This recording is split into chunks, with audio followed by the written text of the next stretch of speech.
Исәнмесез, туры эфирда яңалыклар тапшыруы. Атнаның соңгы эш көне алып килгән хәбәрләр белән сезне мин Ләйсән Ханова таныштырмын. Ә хәзер төп темаларга кыскача күзәтү тыңлагыз. Җил бар вакытта яндырмаска диләр инде. Ушак ягу тыела. Татарстанда янгынга каршы махсус режим. Инспекторлар бакчачылык ширкәтләрен тикшерде. Бәйрәм инде безнең иң зур бәйрәм. Шуның өчен киләбез. Яшәгән дәвердә. Яукырларына 165 кеше китә, күбесе туган якларына әйләнеп кайтмый. Чаллыда Боровецкий авылыннан сугышка киткән батырларны искә алдылар. Ветераннарга рәхмәт хисләрен флешмоб белән шәһәрдәшләр җиңү көне җырын бергәләп башкарды. Чыгып киттем эшкә. Ни өчен дисәң, эшкә чыккан кешеләргә колхоз директори jorты кила ипи. Сугыш дәһшәтен кичкән батыр йөрәкле апалар Чаллы ТВ җиңү көне белән ветераннарны хастаханәдә тәбрикләде. Май бәйрәмнәре дәвам итә. Инспекторлар исә Татарстанда янгынга каршы аерым режим кертелү турында искәртә. Коткаручылар табигатьтә шашлык пешерүчеләрне, чүп яндыручыларны җаваплылыкка тартачак. Учак ягу катгый тыела. Кагыйдә бозучылар өчен штраф күләме 2000 сумнан 4000 сумга кадәр. Бүген гадәттән тыш хәлләр бүлеге инспекторлары беренче гидротөзүчеләр бакчачылык ширкәтен тикшерде. Вопрос, а шашлыки можно жарить? Шашлыки можно жарить только на расстоянии. Вот там достаточно, потому что 5 метров, да? Анатолий Ширинов шашлык пешерергә ниятләгән, әмма кичә генә республикада янгынга каршы аерым режим кертелде. Шашлык пешерергә ярый, тик бакчачылык ширкәтләре урман белән чиктәш булмаган очракта гына учак мангалда булырга тиеш. У нас есть бочка для... Безнең чүп яндыру өчен көйләнгән мичкәбез, шашлык пешерү өчен мангалыбыз бар. Сулар һәрвакыт әзер, янгын сүндерүче алмасы гына юк. Беренче гидротөзүчеләр бакчачылык ширкәтенә коткаручылар беренче тапкыр гына килми, биредә янгыннар еш булган. Тикшерүләр оештырыла башлагач, аларның саны кимегән. Года 2-3 назад у нас очень много... 2-3 ел элек янгыннар еш була иде, сукбайлар күп йөрде. Алар азык пешерү өчен кирпечтән плитәләр ясый иде. Шуның аркасында йортлар янды. Хәзер янгын сүндерүчеләрне курыкмыйча каршы алабыз, чөнки алар беркетмә теземиләр күбрәк кисәтү өчен килә. Бүген бакчада кагыйдә бозучы булмады, барысы да янгынга каршы режим турында белә. Участокларында алдан ук тәртип урнаштырырга тырышканнар. Складываем траву с кашей. Без чүп үләннәрен кырган чиремнәрне махсус чыкырга күмәбез. 2 елдан соң алар чиреп бетәчәк. Она перегнивает. Җил бар вакытта яндырмаска диләр инде. Ну, җәй көне кирәкме инде вообще яндырырга. Или бик иртә яз көне, или соң көз көне. Әйберләр алып бетергәч. Мин шулай яндырам үзем. Әгәр тиешле кагыйдәләр үтәлсә, участокта чүп яндырырга мөмкин. Моның өчен участок уртасында диаметры 1 метр тирәнлеге 30 сантиметр булган чокыр казырга кирәк. Учакны караучысыз калдырырга ярамый, сыгыннан су сибеп сүндерергә кирәк. Әмма суны бакчага атнасына 3 тапкыр гына китерәләр. Шуңа күрә чарасын алдан күрү мәслихәт. Разведение костров, в принципе, допускается. Учаклар ягу өчен шартлар үтәлергә тиеш. Бакчада 200 литрлы мичкә торырга тиеш. Чүп-чарны шунда яндырырга мөмкин. Аннан ялкын һәм күмерләр чыкмаска тиеш. Янгын турында хәбәр итү өчен бакчачылык ширкәтләрендә чаң сугы кыңгыравы бар. Коткаручылар килгәнчә ком һәм янгын сүндерү җайланмасы каралган. Янгынга каршы аерым режим 21 майга кадәр дәвам итәчәк. Гүзәл Шихапова, Елена Камалова, яңалыклар.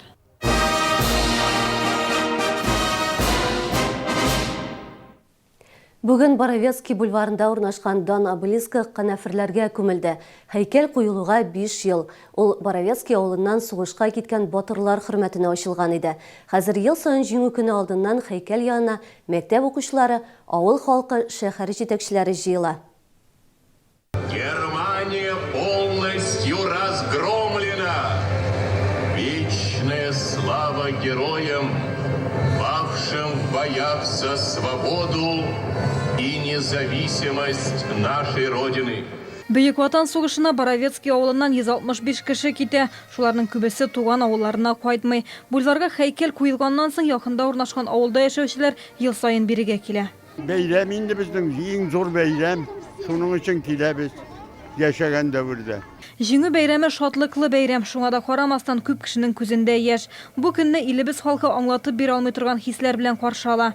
С особым волнением наша многонациональная страна встречает самый особый, торжественный праздник со слезами на глазах и с чувством особого торжества это день Великой Победы. Ветераннарны котларга Дәүләт Думасы депутаты Әлфия Кагогина да килде. Ул шәһәрдәшләр өчен яхшы яңалык хәбәр итте. Тиздән Шалыга Т-34 танкы кайтарылачак. Россиянең оборона министры җиңү паркына урнаштыру өчен хәрби танк табылу турында җиткергән. Ведь на этой боевой подруге, на этой ласточке 34-ки, как вы ее тогда называли, вы принесли победу из Берлина. Именно на ней вы сломили хребет фашизму, чтобы он никогда, надеюсь, никогда не поднялся. Бөек Ватан сугышында вафат булганнар истәлегенә җитәкчеләр чыршы агачларында утыртты. Укучылар, ветераннар һәйкәл янына чәчәкләр китерде. Гүзәл Шихапова, Ленар Султанов, яңалыклар. Бүйік жеңу күнін яқынайтуда аларның да өліші әйтіп бітіргісіз көп. Сөз тыл хізметшілері турында. Собы шақтан қырда заводларда эшләргә тур килә оларға. Бүгін элеватор тауында нәқ менә оларны хөрмәтләделәр. Қызылтау мәдәни үзәгенә тыл батырлары жиылды. Бүгін үзімнің эш орнымнан торговойдан директорыбыз келді. Сөйініші ішіне сыймый музейіне Кирам қызының шатлығын барлық танышлары белән уртаклаша. Гомер буе хезмәт куйган эш урыныңнан килеп хәлеңне белсәләр рәхәт шул. Аңа хәзер 85 яшь. Сугыш башланганда музейіне Кирам қызына 11 яшь була. Көне-төне басуда эшлиләр. 45 елны Минзәлә техникумына сатучылыкка укырга керә. Укып бетергәннән соң гомер буе сатучы булып эшли дә инде. Еллар именлегенә куанып, хөрмәттә яшәп яткан чагыбыз ди ул. Жыл сайын шушылай кунакка чакырып безне зурлыйлар. Бик тә сөенәбез без бу тормышка. Сөенечле тормыш бу бүгенге көнне. Сугышлар, афәтләр булмасын Ходаем. Шуны гына телибез Аллаһ Тәгаләдән исәнлек саулык белән. Имен булсын дөньялар, мул булсын дөньялар.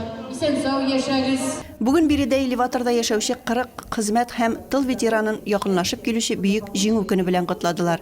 Ветеранга бүләк акциясе кысаларында чигелгән бүләкләр тапшырдылар. Сәхнәдә матур көйләр яңгырады.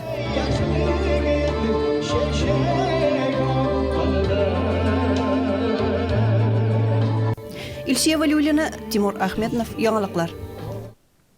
Еш буын жеңу күні жырын хор білән башқарды. 70+1 волонтер корпусы федераль проект қысаларында Нұр яшьләр үзәге қаршында флешмоб үтті. Анда шалу оқушылары, студентлар һәм җәмәгать оешмалары яшьләре катнашты. Владимир Харитонов сүзләренә һәм Давид Тухманов көенә язылган җырны күпләр кагаздан укып башкарды. Әмма яшьләр иң мөһиме бу акцияга чын күңелдән кушылдык. Җыр ветераннарга рәхмәт булып барып ирешсен иде диләр.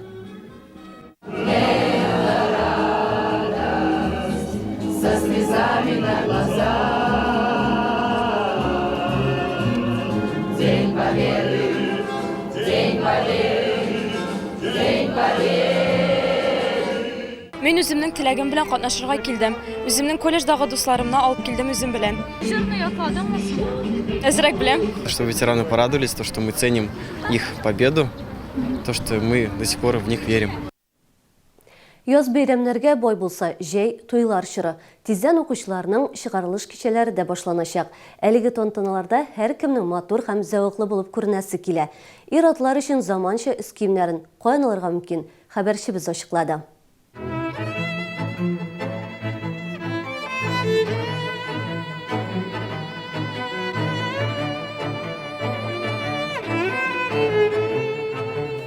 Жених салонында костюмнарның ират күлмәкләренең 44-тән алып 62-гә кадәр барлык үлчәмнәре тәкъдим ителә. Яшүсмерләр өчен дә бар. Товар атна саен яңартыла. Ассортимент киң, костюмнар сыйфатлы. Мәскәү һәм Иваново шәһәрләреннән чит илдән дә кайтарыла. Быел модада ачык төстәге костюмнар дип белгечләр. Костюмы и пиджаки мы привозим. Костюмнар һәм пиджакларны Төркиядән Россия фабрикаларыннан кайтарабыз. Сыйфаты яхшы, нигездә кызыл төсләр популяр. Әгәр туй берәр тематикага багышланса, бөтнек, шәмәхә, сирень төсләрендәге костюмнар бар. Костюм алучыга бүләккә каеш бирәләр. Һәр киемгә аксессуарлар сайлап алырга мөмкин. Алар төрле төсле ташлардан ясалган. Никах, туй, төрле кичәләр һәм көндәлек күлмәкләренең киң ассортименты тәкъдим ителә. Образны тулыландырырга галстук ярдәм итә. Аларның төрле модельләре, төсләре бар. Галстуки у нас тоже идут фабричного плана. Галстуклар да фабрикалардан кайтарыла. Бәйрәм өчен классик стильдә дә бар. Яшьләр өчен дә, олылар өчен дә сайларга мөмкин. Жених кибете Тулпар сәүдә үзәгенең 2нче катында урнашкан. Кибет иртәнге 9-дан кичке 8-гә кадәр эшли. Май дәвамында ветераннар өчен кайнар элемтә телефоннар эшләячәк. Шәһәр хакимияте белгечләре борчыган сорауларга җаваплар бирәчәк. Проблемадан чыгу юлларын эзләргә ярдәм итәчәк. Кайнар элемтә эш көннәрендә иртәнге 8-дән кичке 5-ка кадәр эшли. Кайбер телефон номерларын экраннарда күрәсез. Тулырак Чаллы ТВ телеканалының һәм шәһәрнең рәсми сайтларында табарга мөмкин. 9 май көнне кайбер проспектларда автомобильләр хәрәкәте шикләнәчәк. Парад булу сәбәпле иртәнге 9 яртыдан сәгать 12 яртыга кадәр Муса Җәлил проспекты буйлап, Үзәк урамнан алып Казан проспектына кадәр юл ябыла. Кичке 5 яртыдан кичке 6-га кадәр Хәсән Туфан проспектында да транспорт йөреше шикләнәчәк. Бу вакытта биредә мәңгелек полк акциясе оештырыла. Шул сәбәпле шәһәр хакимияте бинасыннан алып, яр буе мәйданына кадәрге участокта юл ябык булачак. Автобуслар 9 май көнне төнге 11-гә кадәр, трамвайлар исә төнге 12-гә кадәр йөриячәк. Чаллы ТВ телерадиокомпаниясе бөек җиңү көне уңаеннан ветераннарны хөрмәтләвен дәвам итә. Бүген безнең иҗат төркеме ашыгыч медицина ярдәме күрсәтү хастаханәсенә барды. Бирдә сугыш ветераны Рәйсә апа Зиннатуллина һәм тыл хезмәтчәне Мәсгудә апа Калимуллина дәвалана. Алар олы яшьтә булсалар да, әле безнең күпләребезгә үрнәк. Заманында җиңүгә үзләреннән зур өлеш керткән апаларыбыз бүген дә без хастаханәдә авырыйбыз дип сыкрап ятмый. Алар палатада безгә хәтта кечкенә концерт та куйды. Чаллы телерадиокомпаниясеннән котлауны Рәйсә апа Зиннатуллина бик сөенеп кабул итте. Бүләк түгел, игътибар һәм онытылма кыйммәт ветеранга. Тумышы белән Башкортстан якларыннан ул. Бу җәйдә 95 яшен тутырачак. Бөек Ватан сугышының беренче көннәреннән үз теләге белән фронтка китә апа. Хәрби фельдшер булып бик күп солдатларның гомерләрен саклап кала. Ерак көнчыгышта хезмәт итә. Авырлыкларын да сизмәдем алай. Үз теләгем белән баргачтан үзем хезмәт итәсем килде инде. Военный службаны яратадыр мен инде. 44-нче елны кайттым инде демобилизация белән. Анда 10 000 километрны кайттым. Авылда исә ачлык, Рәйсә апаны кылдапчык итеп куялар. Ул чәчүләр дә чәчтерә, ир-ат эшендә башлап йөри. Ачлыктан интеккән авылдашларын да кайгыртырга җаен таба. Сугышта катнашучы буларак 14 килограмм он бирүләре дә бүгенгедәй хәтерендә апаның. Иң бай кеше идем мин дип елмая ул җыерчыклы йөзен балкытып. Хәзерге тормышка шөкранә кылып яши ветеран. Үзмәк кебек инде. Бу иркенлек, бу продукты хәзер Аллага шөкер, Аллага шөкер. Шөкер итеп бетерә алмаслык. Рәйсә апа белән бер палатада Тукай районыннан 88 яшьлек тыл хезмәтчәне Мәсгудә апа Калимуллина да дәвалана. Күңел һаман 28-дә ди ул елмаеп. Мәсгудә апага сугыш башланганда нибары 14 яшь була. Үсмер кыз урагын да ура, урман да кисә, юка иңнәргә барысы да төшә. Мин 5-нче классны тамамламадым. Чыгып киттем эшкә. Ни өчен дисәң, эшкә чыккан кешеләргә колхоз биредери jorta кила ипи. Ул чагында үзләре салган ипи инде ул. Аның хәтерлим әле. Шушлай ипине кисеп аласың бит инде үлчергә. Шуны менә бер нокышы хәтигене ортык булса да шуны кисеп алалар. Иҗе булмаса тегеннән җитмәс булса тегеннән кисеп җолгап куялар. Шул Мәсгудә апа да котлавыбызга ихлас сөенде. Безгә генә түгел, шул арада балаларына да, дәвалаучы табибларга да рәхмәтләрен укырга өлгерде. Хәтта үзе язган шигырен дә сөйләп күрсәтте. Шайкала иген кырлары сулардай дулкынлана. Әкиятләрдә сөйләнгәнчә үсеп чыкты бер кала. Исеме дә матур аның КамАЗ дигән төзелеш. Күңелләрне хушландыра, шундый матур күренеш. Кайнар йөрәкле батыр апалар безнең һәммәбез өчен үрнәк. Ачлык, ялангачлык та, авыр сугыш елларында үткән алар күңеле аша. Шуңа күрә имин тормышның кадерен беләләр. Зарланмыйлар, бүген дә көр күңелләрен саклап яшиләр.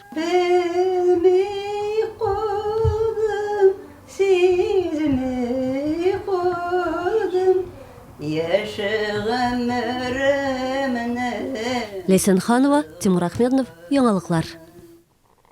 9 май гадәттәгечә бәйрәм чараларына бай булачак. Иртәнге 9-да Муса Җәлил скверына чәчәкләр салыначак. Тантаналы митинг сәгать 10-да Ватан ана мемориалы каршында башлана. Бирдә бәйрәм парады да булачак. Сәгать 11-дән районнарда концерт программалары башлана. Гыз бистәсендәге Ял паркы, Азатлык мәйданында Җиңү паркында Кайнар солдат боткасы белән дә сыйлаячаклар. Кичке 5-тә Азатлык мәйданыннан Мәңгелек полк кузгалачак. Анда 3000-нән артык кеше катнашыр дип көтелә. Бәйрәм чаралары быел беренче тапкыр яр буе паркы мәйданында оештырыла. Сәгать кичке 6-да бирдә концерт башланачак. Бәйрәм чаралары фейерверк белән төгәлләнә. Тагын 2 көннән бөек җиңүнең 71 еллыгын каршы алачакбыз. Барыгызны да чын күңелдән тынычлык бәйрәме белән котлыйбыз. Ветераннарыбызга ихлас рәхмәтләребезне җиткерәбез. Сәламәтлек, җан тынычлыгы насыйп булсын сезгә. Илләребез имин, күкләребез аяз булсын дигән изге теләктә мин сезнең белән саубуллашам. Киләсе очрашуларга кадәр исән-имин булыгыз.